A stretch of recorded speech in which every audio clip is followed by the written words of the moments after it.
In the glittering world of ancient Rome, marble temples and golden palaces gleamed beneath the Mediterranean sun.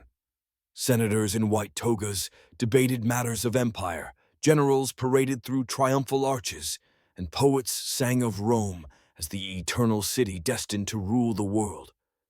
Yet behind this facade of grandeur, behind the columns of the Forum and the banquets of patrician villas, existed a reality so dark that even Roman historians wrote of it only in hushed tones or veiled allusions. It was a reality in which power dictated not only laws and armies, but also intimacy, bodies, and the destinies of the young. While modern imaginations often dwell on Rome's military conquests, architectural marvels, and enduring legal systems, few pause to consider the hidden cost of this splendor. Among those who paid the most brutal price were young men forced into roles as concubines to the wealthy and powerful. These were not merely servants attending to household duties, nor entertainers performing at banquets. They were human beings, stripped of autonomy, transformed into living ornaments for the pleasure of Rome's elite.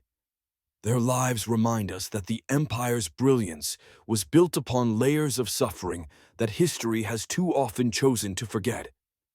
The Roman understanding of intimate companionship diverged sharply from modern concepts of consent and equality.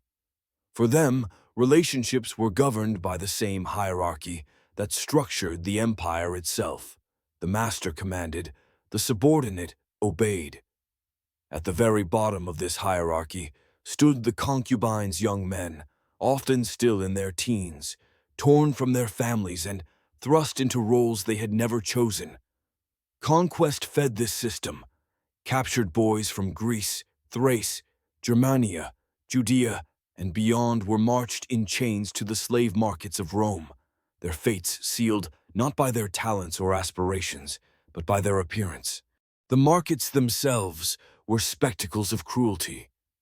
Picture the bustling square of the Forum Boarium, Rome's cattle market. Except that on certain days it was not oxen or sheep on display, but trembling boys.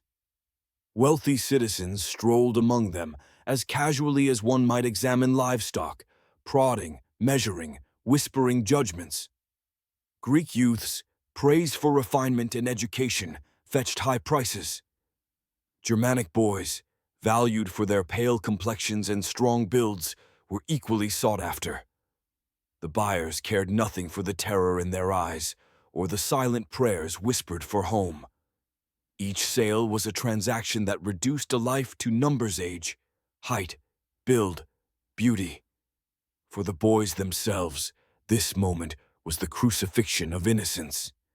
Stripped naked before strangers, they were forced to endure the humiliation of being bargained over as though they were bolts of cloth or amphorae of wine. Cicero once remarked that Rome's markets revealed the empire's true soul. If so, then these scenes revealed a soul willing to sacrifice human dignity at the altar of luxury. To stand there, exposed and powerless, was to feel the crushing weight of a world where freedom was a privilege reserved for others. Once purchased, these young men entered households where their lives ceased to belong to them. From that moment on, they were required to anticipate every unspoken wish of their master, to present the mask of gratitude even when their hearts recoiled, to smile as though their captivity were a gift.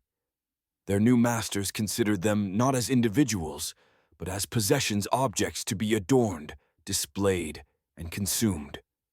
For the concubines, the marble walls of a villa were not symbols of safety, but the cage in which their identities would be slowly eroded. The contrast could not have been starker. Rome, the beacon of law and order, prided itself on its legal system, yet within this system, these young men existed in a void. Roman law offered rights even to certain slaves, but concubines occupied a liminal space where pleasure overruled protection. Their suffering was invisible to the courts, their voices silenced by the weight of their master's authority. To resist was dangerous, to comply was soul-crushing. This was the paradox of their existence, condemned to live in a world where every choice had already been stolen from them. And so, beneath the glitter of Rome's festivals and triumphal parades, lay these hidden lives, forgotten threads in the empire's tapestry. To understand them is to look past the marble and gold, to recognize that Rome's glory was built not only by its legions, but also upon the broken backs of the powerless. Their stories are not footnotes, but essential truths about how empires rise and whom they choose to sacrifice in the name of greatness. Life inside a Roman household was a world of contradictions, splendor and cruelty existing side by side. For a male concubine, entering a patrician villa might have seemed like stepping into another universe. Mosaic floors glittering under lamplight, walls painted with scenes of gods and heroes, perfumes filling the air, and banquets where senators reclined on couches while musicians played softly in the corner. Yet for the boy forced into this setting, the beauty was nothing but a mask covering the iron bars of captivity. The concubine's daily existence revolved entirely around his master's desires. He was expected to be available at all hours, summoned with a snap of fingers, and always to appear not only willing, but eager. The performance of gratitude was constant. To show fear, hesitation, or resentment was to invite punishment. Smiling became an act of survival. A bowed head was a shield. Every word spoken had to be measured, every gesture rehearsed. Their bodies belonged to their masters, but more tragically, their emotions were colonized as well. For some, captivity meant gilded chains. Wealthy masters sometimes dressed their companions in silks, gave them jewels, even provided an education in rhetoric, poetry, or philosophy. At first glance, such privileges might appear enviable when compared to the grueling labor of field slaves. But every gift was poisoned, every privilege a leash. The concubine who enjoyed fine clothes wore them as costumes, not as his own choice. The lessons in philosophy were not intended to broaden his soul, but to sharpen him into a more entertaining plaything at dinner. Luxury was never freedom only, another form of control. Others lived in conditions barely better than the most menial slaves. They were ignored until needed, summoned abruptly, then dismissed back into quarters where privacy did not exist and hope was forbidden. They slept in small, windowless rooms, if they had a room at all, under the watchful eyes of stewards instructed to ensure obedience. No trinket, no scrap of personal belonging reminded them of home. For them, every day was the same endless cycle of waiting for the next command.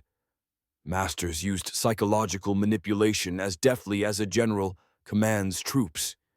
Temporary kindness, an extra portion of food, a word of praise, a brief gesture of affection could be withdrawn at the slightest offense.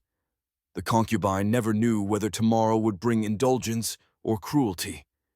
This uncertainty gnawed at the spirit, teaching boys to anticipate moods, to suppress their own needs, to live in a constant state of anxiety. It was not enough to endure captivity. They were forced to adapt to it, to become experts at predicting the shifting tempers of those who owned them. Isolation was another tool of control. Many masters forbade concubines from forming bonds with other household members. Friendship with a fellow slave, a whispered conversation, even a glance held too long, all could be punished. This deliberate loneliness severed them from human connection. For boys who had already lost their families, such enforced isolation was a second exile, ensuring that they could not rebuild any sense of belonging. When a household contained more than one concubine, rivalry was deliberately stoked. Masters pitted them against each other, rewarding one while humiliating the other. In such an atmosphere, solidarity was impossible. Each boy's survival seemed to depend on surpassing the others, and so mistrust became the only constant. What might have been a source of shared comfort turned instead into another battlefield, where affection was a weapon and betrayal a strategy. The daily routines of the elite only sharpened this cruelty. At banquets, concubines were sometimes displayed like treasures, asked to recite poetry, sing, or merely sit silently at their master's side as living proof of wealth and power. Guests would compliment their beauty, joke crudely about their role, or whisper about their origin Greek, Thracian, Germanic. Each word was another reminder that they were never seen as full human beings, only as possessions. The emotional toll of this life is almost impossible to measure. Imagine a teenager forced to stand in a hall filled with laughter, ordered to smile as his dignity was mocked, unable to cry, unable to resist, knowing that any misstep might end in punishment. To endure this day after day required the construction of an inner mask, a careful separation between the self that suffered and the self that the master demanded to see. Many boys became consummate actors, playing the role of contentment while hiding despair deep within. This dual existence, the outward performance of obedience and the inward battle for self, was the true essence of the household cage. Rome's grandeur was built on order, hierarchy, and control, and inside its villas, those same principles were enacted with devastating intimacy. Every concubine was a stage upon which power was performed, and every smile, every bow, every word was part of the script. Yet behind those smiles, behind the silk and the jewels, lay a silent chorus of grief.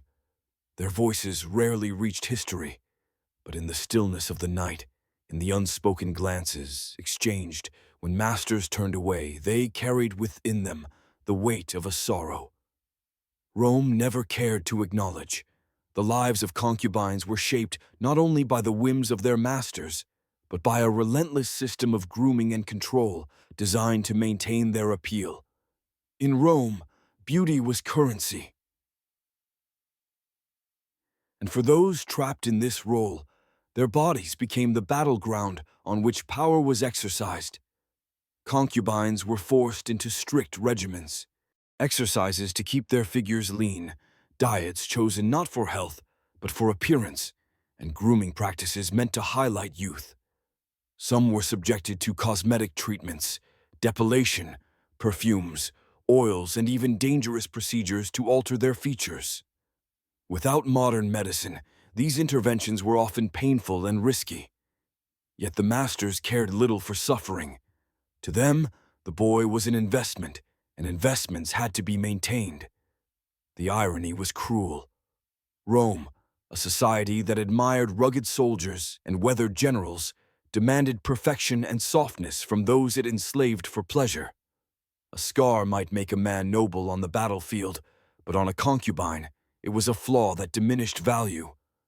The boy's worth lay not in his deeds, but in how closely his appearance aligned with the fantasies of his owner. Education was another tool of control. Some concubines were taught to read, to recite poetry, to play instruments, or to debate philosophy. To outsiders, this might have seemed like generosity, but in truth, it was simply another way of refining them into more exquisite possessions. A concubine could discuss Homer or Virgil at dinner, but only in a manner that entertained. He could sing or play music, but never for his own joy, only for the master's. Knowledge became another chain, beauty of the mind twisted into another form of servitude. In this sense, their training was not unlike that of gladiators. Gladiator schools honed men into weapons for the arena, teaching them to kill or die for the quote. Concubine training, less visible but no less brutal, molded boys into instruments of pleasure and display. Both systems broke down individuality, replacing it with performance one in blood and sand, the other in situ silk and whispers. Travel, too, became part of their existence. To accompany a master across provinces might have seemed like privilege, but it was never voluntary. A concubine was portable property, expected to adapt seamlessly to new surroundings. In Athens, he might be paraded as a cultured companion. In a villa on the Bay of Naples, as an ornament at summer banquets. Every change of scenery brought new dangers, new guests to impress, new expectations to meet, and never a choice in the matter. Clothing and jewelry, draped over them with care, carried symbolism as sharp as any chain. A boy in fine linen and gold bangles seemed elevated, envied even. Yet those garments were declarations of ownership, not gifts. Just as a master displayed a prized statue or rare gemstone, he displayed the concubine as proof of wealth and power. The boy himself disappeared beneath the glitter, turned into a living trophy. Even medical care, when provided, was not compassion. Physicians might be summoned to treat an illness, but only to preserve the master's investment. Health was maintained for function, not for dignity. No treatment was offered for despair, no care for nightmares, no healing for the wounds carved into the psyche. The body was preserved, the spirit left to fend for itself. In these ways, every detail of the concubine's life was controlled, every choice denied. From the food he ate to the music he learned, from the clothes he wore to the smile he performed, nothing belonged to him. He was trained not to live, but to exist as someone else's vision, to maintain beauty at any cost, to embody the desires of a master who saw him not as a soul, but as a possession. The price of beauty in Rome was not gold or silver. It was the silence of boys who never grew into men on their own terms, who were sculpted like marble statues, but never allowed to speak as free human beings. Their youth was consumed, their identities reshaped, their futures stolen all, so that Rome's elite could polish the illusion of refinement while hiding the cruelty that made it possible. For every boy sold into Rome's concubine system, there was a family left behind, families who often never knew what became of their sons. Some were taken as spoils of conquest, marched away in chains after Rome subdued another city. Others were surrendered by desperate parents, crushed by debt, forced into a cruel bargain, to sacrifice one child so that the rest might survive. Imagine a mother watching her son led away, torn between grief and the knowledge that her family's starvation had been postponed only by surrendering him. That kind of wound cut deeper than poverty. In cultures where family bonds were sacred, whether among Greeks, Jews, Celts, or other conquered peoples, the loss of a son was more than personal. It was a rupture in the very fabric of community. Parents who once depended on their sons for labor, inheritance, and lineage now faced silence, not knowing whether he lived or died. Rituals of mourning were impossible when the fate of the lost could not be confirmed. For the family, hope and despair lived side by side, a torment that lingered for years. For the boys themselves, separation from family meant separation from identity. They were stripped not only of freedom, but of their roots, their culture, their names. Masters often renamed them in Latin, erasing the last trace of who they once were.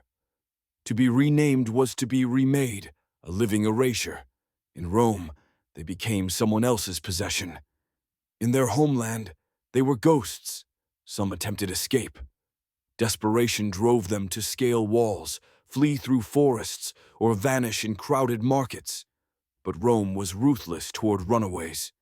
Captured boys faced brutal punishments, beatings, mutilation, public humiliation meant to warn others.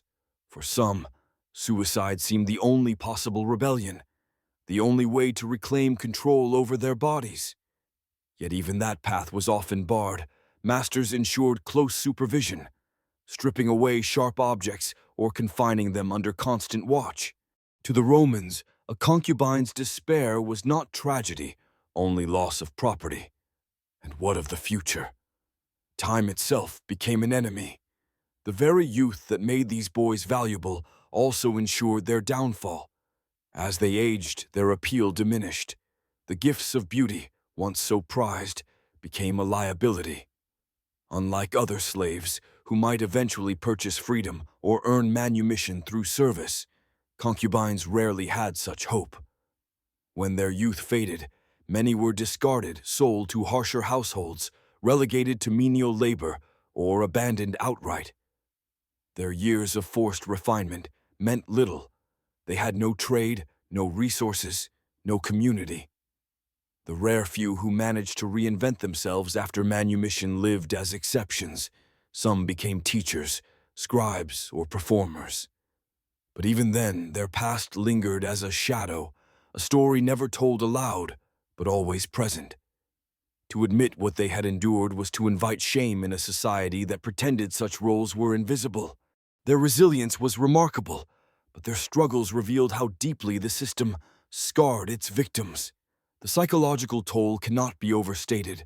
A child denied the chance to grow freely carries wounds into every stage of life. Concubines learned early that love was conditional, kindness was a tool, and safety was an illusion. These lessons twisted the heart. Even when freedom came, trust was difficult. Relationships fragile, so they had been actors so long that the performance became part of them. Rome called itself eternal, priding in its order and its law, yet in its villas it broke the futures of boys who might have been poets, farmers, fathers, or philosophers. Each concubine was a story cut short, a life diverted into silence. The empire expanded, the families shrank. The marble roads of Rome stretched farther, but they were paved over the memories of those who would never return home. In the shadow of Rome's grandeur lies this truth.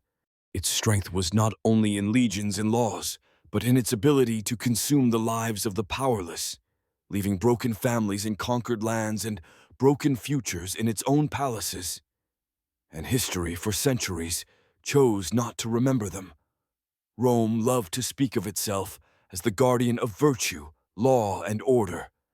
Its philosophers debated justice, its poets celebrated honor, and its senators claimed to embody the highest ideals of civilization.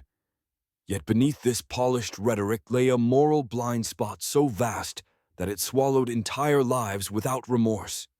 The concubines of Rome boys turned into property, voices turned into silence, existed in a world where exploitation was normalized, even admired, by those who benefited from it. The elites who paraded their companions in silks and jewels saw no contradiction between this practice and their professed ideals of virtus and pietas. To them, honor applied only to free citizens of proper standing. The suffering of the powerless was not injustice, it was invisible. This selective morality became the foundation of Roman society, cruelty woven into culture, exploitation dressed as refinement. The silence of Rome's philosophers is especially striking. Stoics preached self-control, Epicureans preached moderation, and orators thundered about liberty. But few raised their voices for those trapped in these gilded cages. Seneca, who wrote about the dignity of slaves, stopped short of condemning the system itself. To challenge concubinage would have been to question the very structure of elite privilege, and so even the guardians of Roman ethics turned away. Yet despite this wall of silence, traces of resistance flicker through history. Concubines developed subtle ways of surviving. Coded glances, whispered warnings, small acts of defiance hidden within the performance of obedience.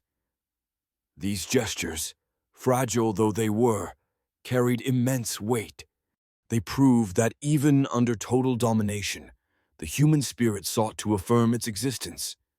To be kind to another concubine when punishment loomed, to endure one more day when despair screamed otherwise.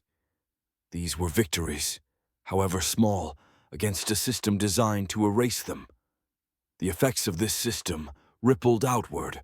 A society that accepted the objectification of young men found it easier to accept gladiatorial slaughter, public executions, and the brutal suppression of slave revolts. When cruelty became entertainment, when ownership of another's body became status, compassion withered. Rome's grandeur, its marble facades and golden treasures, concealed a heart made callous by its own luxuries. Archaeology offers only fragments of this hidden world, small artifacts from villas, literary euphemisms, hints buried between the lines of history. But in these traces we glimpse a truth Rome never wanted to preserve, that its brilliance was built not only by its soldiers and engineers, but by the suffering of those it chose not to acknowledge. The concubines are nearly absent from the official record, precisely because their existence was inconvenient to Rome's image of itself. Their silence was engineered, their erasure deliberate, and yet, remembering them matters. Each boy torn from home was not a statistic, but a person with dreams, fears, and the right to a life that was stolen. To speak of them now is to restore their humanity, to acknowledge that even the greatest empires are judged not only by their monuments, but by how they treated the most vulnerable. Rome's roads still stand, its laws still echo in modern courts, but so too should the memory of those whose lives it consumed. Their legacy is a warning. History shows how easily societies can normalize injustice when it serves the powerful, how morality can bend when wealth and status demand it. The concubines of Rome remind us that exploitation thrives in silence, and that forgetting the victims allows cruelty to flourish again in new forms. And perhaps most importantly, their endurance, however fragile, demonstrates the resilience of the human spirit. Though Rome tried to turn them into objects, many found ways to hold on to fragments of selfhood, to resist erasure even in the smallest acts. That refusal, however quiet, is their triumph.